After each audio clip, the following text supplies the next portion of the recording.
Tonight, Iran's Navy is gone. Their Air Force is in ruins.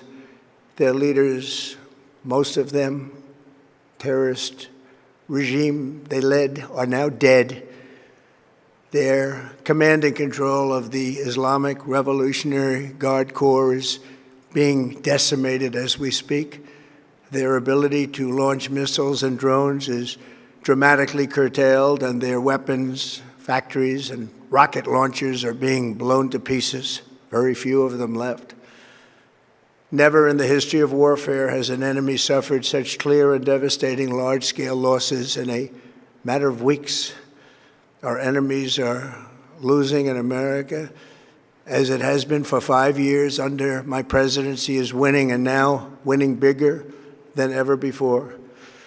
Before discussing this current situation, I also want to thank our troops for the masterful job they did in taking the country of Venezuela in a matter of minutes. That hit was quick, lethal, violent, and respected by everyone all over the world. After rebuilding our military during my first term, we have by far the strongest military anywhere in the world. And now we're working along with Venezuela and are, in a true sense, joint venture partners. We're getting along incredibly well in the production and sale of massive amounts of oil and gas, the second largest reserves on Earth after the United States of America. We're now totally independent of the Middle East, and yet we are there to help. We don't have to be there. We don't need their oil. We don't need anything they have, but we're there to help our allies. Tonight, I want to provide an update on the tremendous progress our warriors have made in Iran and discuss why Operation Epic Fury is necessary for the safety of America and the security of the free world. From the very first day I announced my campaign for president in 2015, I have vowed that I would never allow Iran to have a nuclear weapon. This fanatical regime has been chanting death to America, death to Israel for 47 years. Their proxies were behind the murder of 241 Americans in the Marine barracks bombing in Beirut, the slaughter of hundreds of our service members with roadside bombs. They were involved in the attack on the USS Cole, and they carried out the countless other heinous acts, including the just horrible, bloody atrocities of October 7th in Israel, something that most people have never seen anything like it. This murderous regime also recently killed 45,000 of their own people who were protesting in Iran. 45,000 dead. For these terrorists to have nuclear weapons would be an intolerable threat. The most violent and thuggish regime on earth would be free to carry out their campaigns of terror, coercion, conquest, and mass murder from behind a nuclear shield.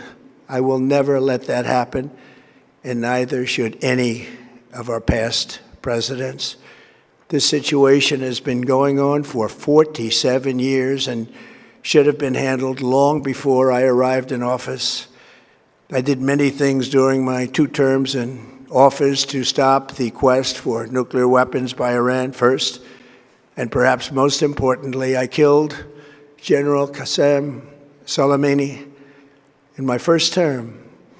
He was an evil genius, a brilliant person, a horrible human being, however, the father of the roadside bomb, and he lived just horrible what he did.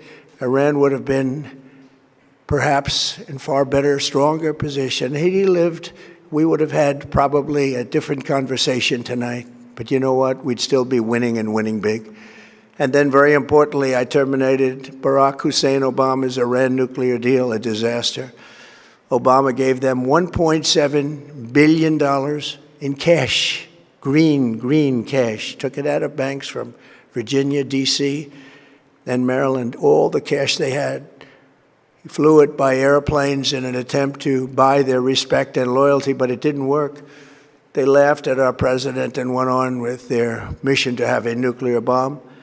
His Iran deal would have led to a colossal arsenal of massive nuclear weapons for Iran, and They would have had them years ago, and they would have used them. It would have been a different world. There would have been no Middle East and no Israel right now, in my opinion, the opinion of a lot of great experts, had I not terminated that terrible deal. And I was so honored to do it. I was so proud to do it. It was so bad right from the beginning.